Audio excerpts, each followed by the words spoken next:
Last lecture में मैंने आप लोगों को बेटा क्वांटम नंबर कराया था, थोड़ा सा देखते हैं इस पे बेस्ड नहीं आगे के रूल्स भी। क्वांटम नंबर मैंने आपको 4 टाइप्स के कराए थे। N principal quantum number, second S spin quantum number, M magnetic quantum number and N azimuthal quantum number। मैंने आप लोगों को बताया था n नंबर ऑफ शेल के बारे में आपको इंफॉर्मेशन देता है। azimuthal क्वांटम नंबर आपको सब शेल के बारे में बताएगा कि आप कौन से सब शेल में हैं। मैग्नेटिक क्वांटम नंबर आपको ऑर्बिटल के बारे में बताएगा बेटा, और स्पिन क्वांटम नंबर आपको अबाउट द रोटेशन के बारे में बताएगा। This is important. सबसे पहले मैंने जैसे लिया, मेरी n की वैल्यू अगर 1 है, पूरा चार्ट में एक साथ बना रही हूँ,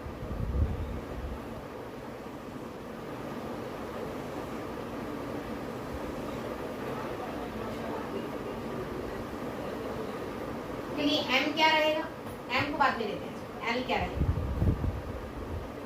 एल की रेंज के साथ लेंगे तो थोड़ा सा स्पेस बना लेते हैं,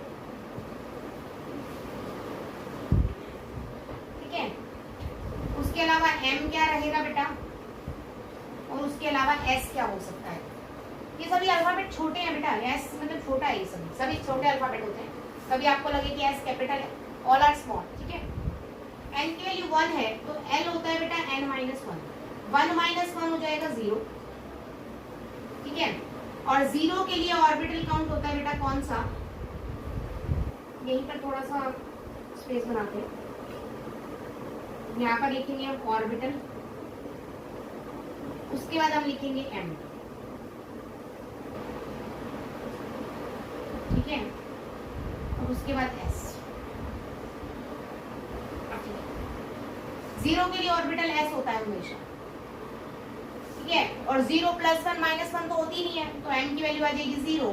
स्पिन या तो 1/2 बताई थी, या बताई थी +1/2 या -1/2। या तो इलेक्ट्रॉन क्लॉकवाइज रोटेट कर रहा होगा या इलेक्ट्रॉन एंटी क्लॉकवाइज, ठीक है। n = 2 लेंगे तो 2 - 1 आंसर आएगा 1 बेटा। तो रेंज बन जाएगी -1 0 से +1। मैंने आपको कल बताया था -l 0 से +l। तो यहाँ पर 3 हो गए हैं, क्या हो गए हैं 3। तो जरा ध्यान देंगे प्लीज, रेंज आप ऐसे लिखो, पहले ऑर्बिटल के लिए लिखो, रेंज हो जाएगी 0 और 1, क्योंकि ऑर्बिटल के लिए सिर्फ पॉजिटिव वैल्यू लेंगे। 0 के लिए कौन सी हो जाएगी बेटा s, और 1 अगर आया तो आंसर हो जाएगी p, ठीक है। और यहाँ पर हो जाएगी -1 0 और +1, इसीलिए p ऑर्बिटल में 3 ब्लॉक्स बनाते हैं हम, ठीक है। और वैल्यू वही रहेगी +1/2 या -1/2। इसी तरह से थर्ड, n की वैल्यू 3 ले लिया आपने, 3 - 1 2, 2 के लिए आंसर आएगा 0 1 और 2। अगर 0 है तो s, 1 है तो p और 2 है तो d। रेंज हो जाएगी बेटा -2 - 1 0 +1 और +2, +1/2 -1/2।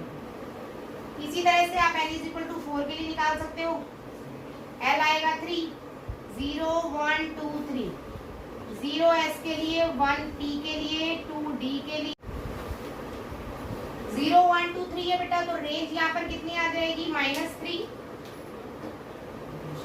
-2 -1 0 +1 +2 और +3। तो इस तरह से ऑर्बिटल यहाँ पर बनते हैं 7, और स्पिन क्या रहेगी सेम, +1/2 और -1/2। तो ये आपका कंप्लीट एक तरह से शॉर्ट में डाटा है जो आपको कंप्लीट इंफॉर्मेशन देता है अबाउट द क्वांटम नंबर्स, ठीक है। नेक्स्ट हम आज करेंगे बेटा कि इलेक्ट्रॉन्स को किस वे में आप फिल कर सकते हैं। तो rules of electron filling important है, इसे आप शॉर्ट में इलेक्ट्रॉनिक कॉन्फ़िगरेशन भी बोल सकते हैं। आज का टॉपिक है ध्यान दीजिएगा please. Rules of electron filling. इन किसमें भरे जाते हैं इलेक्ट्रॉन्स? ऑर्बिटल्स में। इलेक्ट्रॉन्स कभी भी ऑर्बिट्स में नहीं भरे जाएंगे, किसमें भरे जाएंगे? हमेशा ऑर्बिटल्स में। ये बात याद रखनी है, सिंपल सी बात है। सबसे फर्स्ट प्रिंसिपल है of Bahu principal.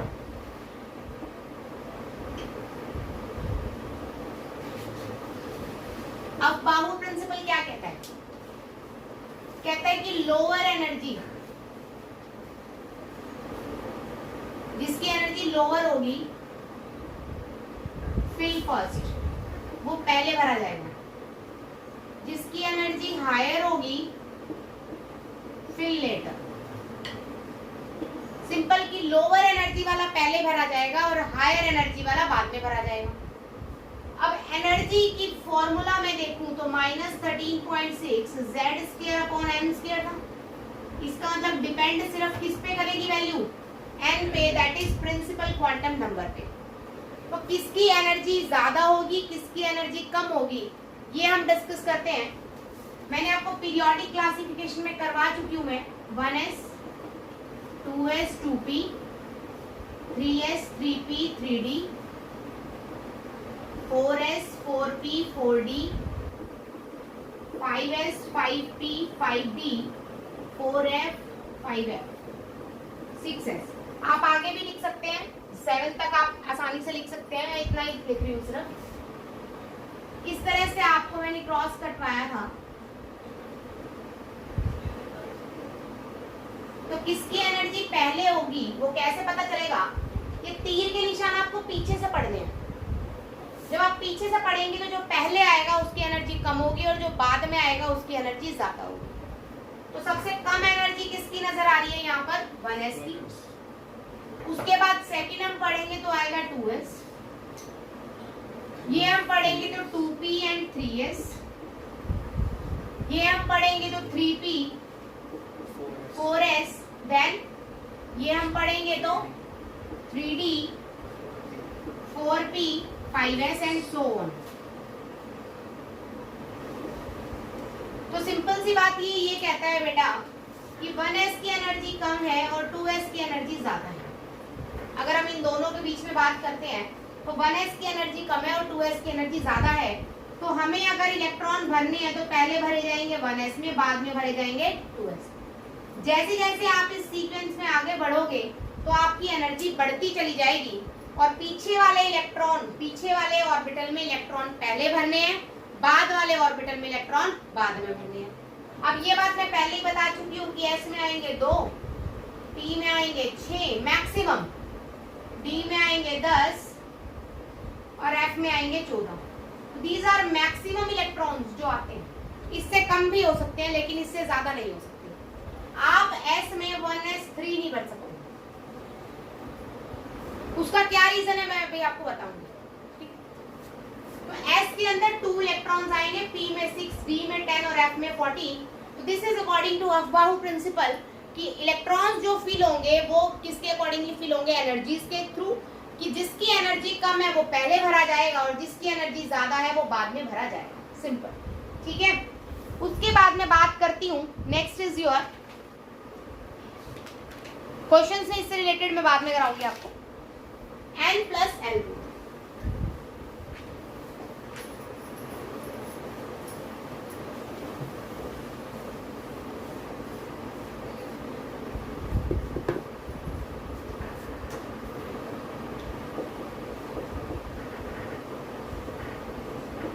n+l rule कहता है कि अगर आप दो ऑर्बिटल को पिक करोगे, उसके n और l की वैल्यू निकालोगे, तो n+l जिसका कम होगा उसमें इलेक्ट्रॉन पहले भरा जाएगा। Simple, lower value of n+l will fill first. पहले कौन सा भरा जाएगा? जिसके n+l की वैल्यू क्या होगी? छोटी होगी। केस देखते हैं बेटा। मैंने लिखा 2p एंड 3s। n की वैल्यू देखो बेटा, n ये आगे 2 है, यहाँ आगे 3 है। l की वैल्यू देखिए, P के लिए L की वैल्यू हमेशा ही 1 होती है, निकालने की जरूरत ही नहीं है, सिंपली याद रखनी है। S के लिए वैल्यू 0, P के लिए वैल्यू 1, D के लिए वैल्यू 2 और F के लिए वैल्यू 3 होती है। किसकी? L की। ये गार्ड मार लेना। S के लिए मैंने वैल्यू बताई 0, तो 2 + 1 3 और 3 + 0 3, तो इक्वल आ गया। इक्वल का केस अभी 2 मिनट बाद में बताती हूँ।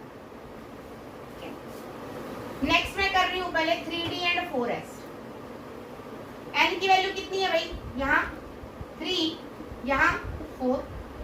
L की वैल्यू D के लिए कितनी होती है? 2 और S के लिए कितनी होती है? 0। तो यहाँ 3 + 2 आ गया 5, 4 + 0 आ गया 4। तो क्योंकि 4 छोटा है तो 4 में इलेक्ट्रॉन पहले जाएगा, तो 4s में इलेक्ट्रॉन पहले जाएगा, 3D में बाद में जाएगा। तो आपने देखा था, मैंने लिखा था 1s 2s 2p 3s 3p 4s 3d। आपने देखा था कि मैंने 4s पहले लिखा है, ठीक है? तो दोनों का मतलब एक ही है। अब वाउ प्रिंसिपल कहता है 4s की एनर्जी कम है, इसलिए 4s में इलेक्ट्रॉन पहले भरा जाएगा। 3d की एनर्जी ज्यादा है तो 3d में बाद में भरा जाएगा। n+l रूल कहता है कि 4s की n+l की वैल्यू क्या है? कम है, इसलिए इलेक्ट्रॉन पहले भरा जाएगा, और 3d की n+l की वैल्यू ज्यादा है, इसलिए इलेक्ट्रॉन बाद में भरा जाएगा। बात तो एक ही है। ये तो उसका केस है जब वैल्यू अलग अलग आएगी, तो आप ये पता लगा सकते हैं कि किसकी वैल्यू कम होगी, उसमें इलेक्ट्रॉन पहले जाएगा। लेकिन अगर इलेक्ट्रॉन बराबर है तो अपन क्या करेंगे? तो अपन चेक करेंगे सिर्फ n की वैल्यू। अगर n+l रूल से वैल्यू इक्वल आती है तो अपन को चेक करनी है n की वैल्यू। n की वैल्यू जिसकी कम होगी उसमें इलेक्ट्रॉन पहले जाएगा, तो पहले किस में जाएगा इलेक्ट्रॉन? 2p में, और बाद में जाएगा 3s में। तो n+ रूल का सिंपल सा फंडा है कि अगर आपका n की वैल्यू और l की वैल्यू जिसकी कम होगी उसमें इलेक्ट्रॉन पहले भरा जाएगा। लेकिन अगर वैल्यू दोनों बराबर आ गई तो, अगर दोनों वैल्यू बराबर आ गई तो हमें क्या करना है? जिसके n की वैल्यू छोटी होगी फिर हम उसको देखना है। पर पहले हमें क्या देखना है? n+l देखना है। अगर n+l बराबर आए तो फिर हमें n देखना है। अकेले n के बेसिस पे आप ये नहीं बता सकते कि किस में इलेक्ट्रॉन भरा जाएगा पहले और किस में बाद में। ये बात समझ आ गई? बात यहाँ कोई डाउट तो नहीं? n+l रूल के बाद मैं बात करती हूँ पॉली एक्सक्लूजन प्रिंसिपल।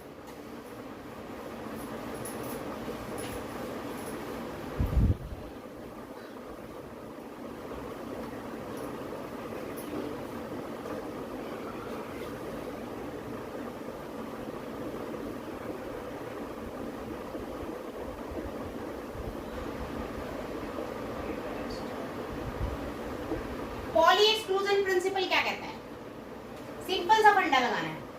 कह रहा है कि अगर एक ऑर्बिटल है, जैसे s में 1 होता है बेटा, p में 3 होते हैं, नाम अगर मैं दूं तो s का 0 है, यहाँ -1 0 +1 quantum number, magnetic quantum number से आपके पास रेंज आई है। d के केस में आपने 5 ऑर्बिटल्स बनाए थे, -2 -1 0 +1 +2, ऐसे ही था, ठीक है?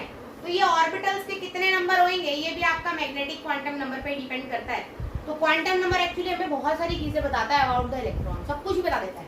कंप्लीट एड्रेस का मतलब क्या है, वो क्या नहीं है, सब कुछ बता देता है क्वांटम नंबर, ठीक है? तो पॉली एक्सक्लूजन प्रिंसिपल कहता है कि अगर आप एक ऑर्बिटल लेते हो तो उसमें आपने 2 इलेक्ट्रॉन रखने हैं, maximum number of electron in 1 orbital. बेटा मैं एक ऑर्बिटल की बात कर रही हूँ, किसी भी ऑर्बिटल कंप्लीट ऑर्बिट के अंदर अगर मैं बात करूं तो वो फॉर्मूला होता है 2n², है ना?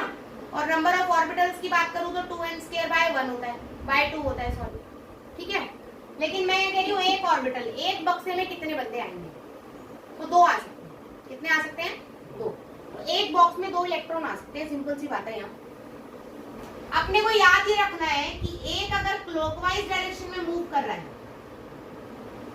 ऐसे शो करते हैं, तो दूसरा एंटी क्लॉकवाइज में मूव करेगा।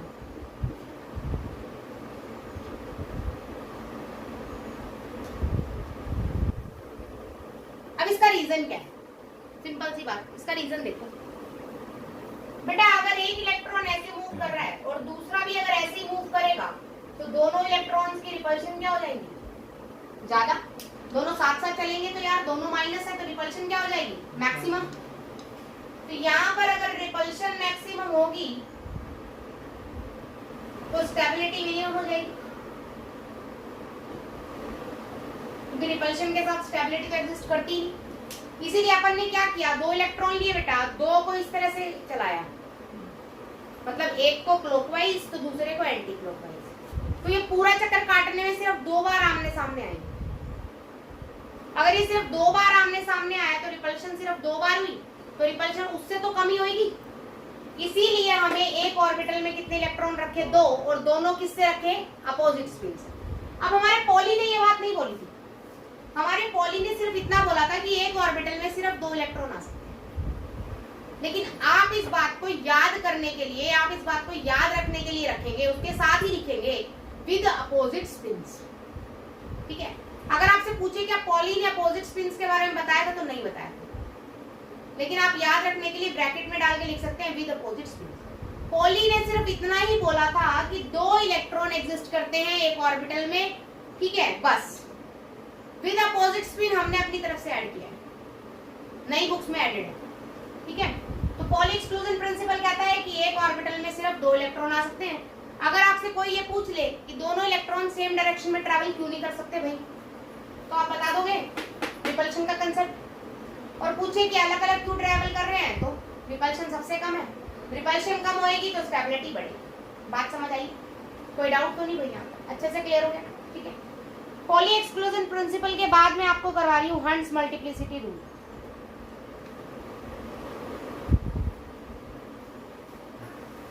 इसका एक दूसरा फंडा भी है जो आप देख सकते हैं, दूसरा भी देखिए प्लीज।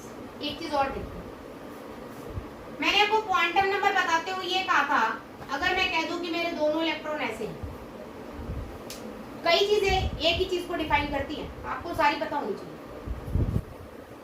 ये मैं 2s 1s2 ले रही हूँ, n की वैल्यू बताओ। इस इलेक्ट्रॉन के लिए यहाँ लिखेंगे, इस इलेक्ट्रॉन के लिए यहाँ लिखेंगे।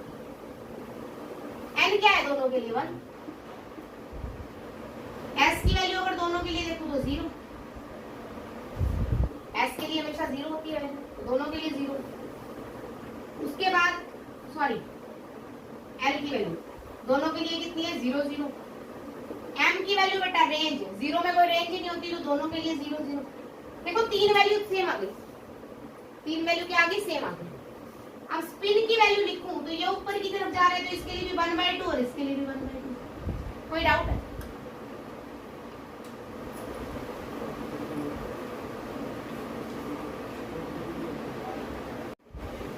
तो इसके लिए भी 1/2 और इसके लिए भी 1/2, दोनों के लिए 1/2 1/2 आ रही है वैल्यू। तो आपको फोकस किस चीज पे करना है? मेरी बात समझने की कोशिश करो। मैंने आपको क्वांटम नंबर कराते वक्त ये बात क्लियर करी थी कि पूरी दुनिया में चाहे कितने भी इलेक्ट्रॉन्स क्यों ना हो, उनमें से किसी भी 2 इलेक्ट्रॉन की चारों वैल्यू सेम नहीं हो सकती। जिस तरह से 2 बंदों के फिंगरप्रिंट सेम नहीं हो सकते, तो ये फिंगरप्रिंट ऑफ एटम होते हैं।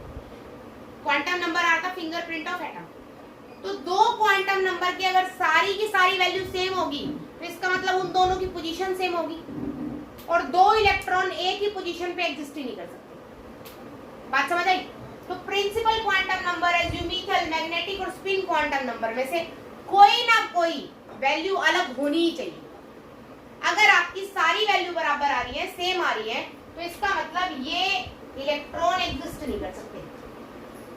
अब अगर मैं इसको ऐसे कर दूं नीचे की तरफ, तो ये वैल्यू -1/2 बन जाएगी, अलग हो गई ना।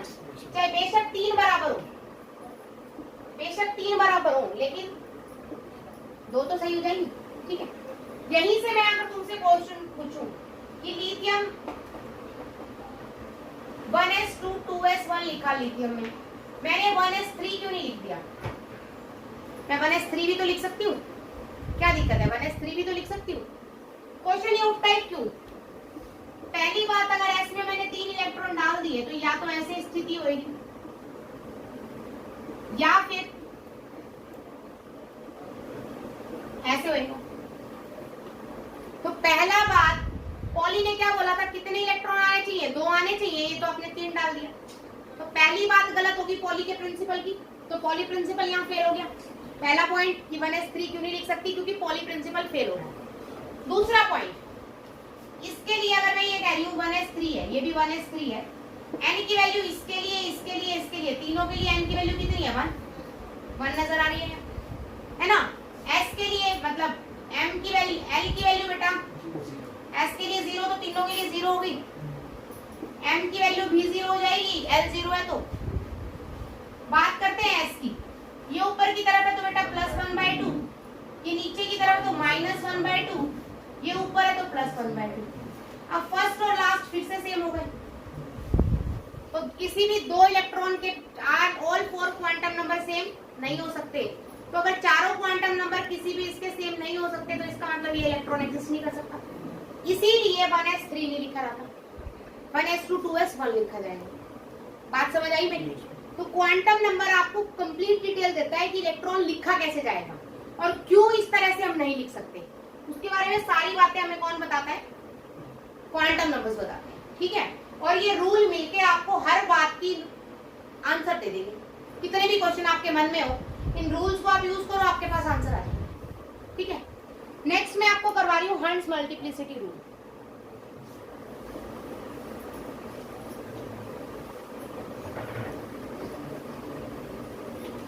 समझ आ रहा है? yes,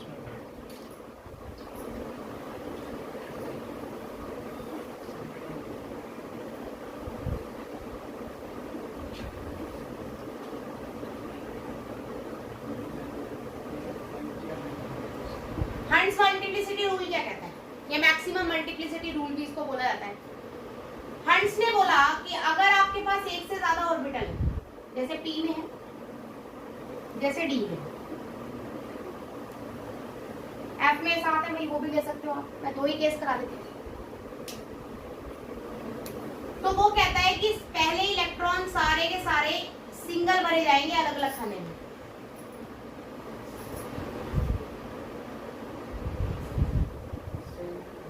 सिंगल भरे जाएंगे अलग अलग खाने में। जैसे कि आपके पास 5 कमरों का एक हॉस्टल है, आपके पास 5 कमरे हैं, तो 5 को अलग अलग दे दोगे आप, ताकि झगड़े ना हो, प्रॉब्लम्स ना हो। अब अगर छठा बच्चा आ गया तो किसी एक को तो डबल करोगे ना, तो वो छठे के आने के बाद डबल होएगा। इसी तरह से यहाँ पर P3 दिख रहा है, 3 इलेक्ट्रॉन, चौथे के आने के बाद डबलिंग शुरू हुई। बात समझ आई मेरी? पहले से आप ये नहीं कर सकते कि 3 इलेक्ट्रॉन है तो आप ऐसे कर दो कि 2 यहाँ 1 यहाँ, ये गलत हो जाएगा, ठीक है। या फिर आप सबसे लास्ट में पेयरिंग शुरू कर दो यहाँ पर, ये भी गलत हो जाएगा, ठीक है। हाँ, स्टार्टिंग से पेयरिंग शुरू करनी है और इलेक्ट्रॉन फिलिंग भी स्टार्टिंग से करनी है। क्वेश्चन उठता है क्यों। अब इसका आंसर भी आपको क्वांटम नंबर ही देगा, क्वांटम नंबर आपको हर चीज का आंसर देगा। क्वांटम नंबर कहता है s की वैल्यू मैक्सिमम होनी चाहिए स्टेबिलिटी के लिए, s मतलब स्पिन की वैल्यू, ठीक है। इस एक को दे ले रही हूं मैं। इसका दूसरा केस क्या बन सकता है भाई, कि मैं यहाँ 2 लगा दूं, यहाँ 1 लगा दूं, बन सकता है ना। इसका तीसरा मतलब क्यों नहीं बनेगा वो भी पढ़ेंगे। एक मैंने नीचे लगा दिया, या 2 मैंने ऊपर लगा दिए और 1 मैंने नीचे लगा दिया। तो ये 3 केसेस हैं, क्यों नहीं काम करेंगे, उस पे बात करते हैं। ऊपर वाले के लिए क्वांटम नंबर की वैल्यू कितनी है भाई, +1/2, यहाँ भी +1/2, यहाँ भी +1/2, ठीक है ना, कोई डाउट तो नहीं। यहाँ के लिए देखो बेटा +1/2 और दूसरे के लिए -1/2, यहाँ होगी +1/2, यहाँ पर +1/2, यहाँ पर +1/2, यहाँ -1/2, यहाँ पर +1/2, यहाँ पर -1/2, यहाँ +1/2। कितने भी केस बना लो, तुम्हारी मर्जी। S की वैल्यू टोटल कितनी होगी बेटा, 3/2 प्लस का हो गई ना। यहाँ पर ये +1/2 माइनस से कैंसिल कितनी आई, प्लस की 1/2। यहाँ पर प्लस की 1/2 इससे कैंसिल कितनी की आई, +1/2। यहाँ +1 बाय माइनस से कैंसिल +1/2। आप 2 नीचे कर दो, 1 ऊपर कर दो तो -1/2 भी आ जाएगी। बात समझ रहे हो मेरी? तो S की वैल्यू, मल्टीप्लिसिटी रूल कहता है S की वैल्यू मैक्सिमम होनी चाहिए। आपकी बुक्स में मल्टीप्लिसिटी रूल में लिखा हुआ है कि इलेक्ट्रॉन्स को फिल इस तरह से करोगे कि पहले सारे सिंगल सिंगल भरे जाएंगे, बाद में पेयरिंग करोगे। उसका रीजन कहीं नहीं गिवन है, आपको बस वो याद करना कि हंट्स मल्टीप्लिसिटी रूल क्या कहता है कि पहले इलेक्ट्रॉन सिंगल सिंगल भरे जाएंगे और उसके बाद फिर उसको डबल कर दो। क्यों? यूं ही थोड़ी ना सब कुछ याद कर लोगे। क्यों? क्यों का रीजन ये बताता है। एस की वैल्यू मैक्सिमम किस केस में आएगी इसमें, इसीलिए इसको लिखेंगे। तो स्टेबिलिटी के लिए एस की वैल्यू मैक्सिमम होनी चाहिए भाई। तो सिर्फ एक यही केस है जिसमें एस देखो 1/2 1/2 1/2 टोटल 3/2 हो गए, बाकियों में तो कट रहे हैं, तो एस कम हो रहा है ना। तो इसी रीजन की वजह से एस की वैल्यू यहाँ पर मैक्सिमम आती है। इसी रीजन की वजह से हंट्स मल्टीप्लिसिटी रूल क्या कहता है कि पहले हर ऑर्बिटल में सिर्फ एक इलेक्ट्रॉन भरना है, बाद में उसकी पेयरिंग शुरू करनी है। कोई डाउट है? समझ आई बात? अगर मैं बोल दूं P5 की कॉन्फ़िगरेशन या D7 की, तो थोड़ा सा ध्यान देंगे इसको। P5, तो बेटा P5 का मतलब सीधा है कि पहले इलेक्ट्रॉन एक एक भरना है, गलती करनी ही नहीं है। 1 2 3, 2 बचे 4 और 1, समझ गए? D7 का मतलब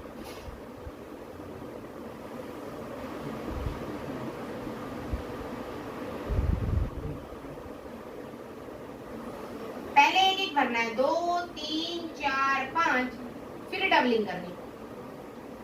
तो this is the rule of hunts multiplicity. कोई डाउट है? क्लियर हो गया बात अच्छे से? ठीक। उसके बाद 2 एक्सेप्शन है आपकी, वैसे तो बहुत सारी है लेकिन आपको एटॉमिक नंबर 30 तक पढ़ना है। तो एटॉमिक नंबर 30 तक 2 एक्सेप्शन है अफबाहु प्रिंसिपल, ध्यान से समझिएगा।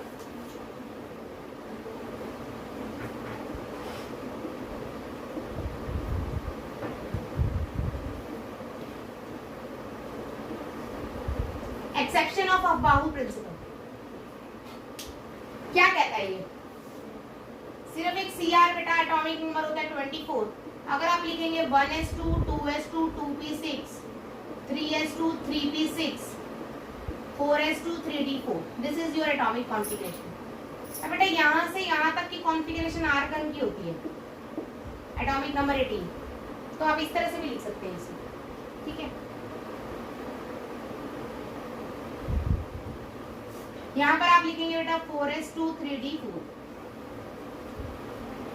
दूसरी मैंने कॉपर ली 29, 1s2 2s2 2p6 3s2 3p6 4s2 3d9। अब सेम बेटा यहाँ से यहाँ तक आर्गन की होती है, उसके बाद 4s2 3d9।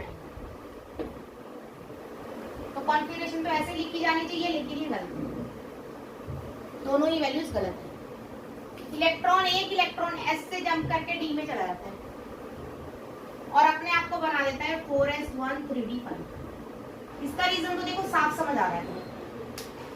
D में टोटल 10 इलेक्ट्रॉन होते हैं, 5 का मतलब हाफ फील्ड हो गया, तो एक इलेक्ट्रॉन जंप कर जाता है ताकि D को हाफ फील्ड कर सके, तो स्टेबिलिटी बढ़ जाएगी। ज्यादा स्टेबल होने के लिए इलेक्ट्रॉन जंप कर गया किसमें? D में। इसी तरह से बेटा यहाँ पर S का एक इलेक्ट्रॉन जंप कर जाता है 9 में, तो D9 कन्वर्ट हो जाता है 4s2 3d10 में, सॉरी 4s1 3d10 में। तो बेटा ज्यादा स्टेबल हो गया ना। तो पहला रीजन मैक्सिमम स्टेबिलिटी, ज्यादा स्टेबिलिटी की वजह से ये अपने पोजीशन को बदल लेता है। दूसरा रीजन जरा ध्यान से देखो, अगर मैं D4 की बात करूं,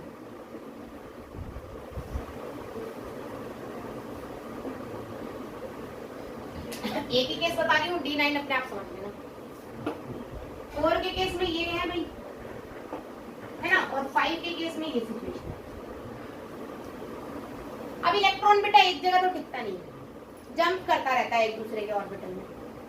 तो इसके पास कितनी पोजीशन है जंप करने के लिए? 1 2 और 3। एक्सचेंज ही तो करेगा, यहाँ से खाली होकर वहां थोड़ी ना चला जाएगा, खाली तो हो ही नहीं सकता, सबसे पहले तो फर्स्ट में ही भरना है। इसके पास कितनी पोजीशन है? 1 2 3, ज्यादा है ना। तो नंबर ऑफ एक्सचेंज यहाँ पर ज्यादा है, यहाँ पर कम। अब इलेक्ट्रॉन जितना ज्यादा जंप करेगा बेटा उतना ज्यादा एनर्जी रिलीज करेगा, और एटम जितनी ज्यादा एनर्जी रिलीज करेगा एटम उतना ही ज्यादा क्या हो जाएगा, स्टेबल हो जाएगा। तो ज्यादा स्टेबिलिटी रखने की वजह से इलेक्ट्रॉन्स को क्या कर देते हैं, ट्रांसफर कर देते हैं। समझ आई बात? तो जंपिंग से, शिफ्टिंग ऑफ इलेक्ट्रॉन से क्या हो जाता है, नंबर ऑफ एक्सचेंजेस बढ़ गए। नंबर ऑफ एक्सचेंजेस अगर आपके बढ़ रहे हैं तो फिर क्या होएगा, सिंपल, उसकी स्टेबिलिटी ज्यादा बढ़ जाएगी। क्यों? क्योंकि वहां से एनर्जी रिलीज ज्यादा होगी। बात समझ आई? समझ आया आज का?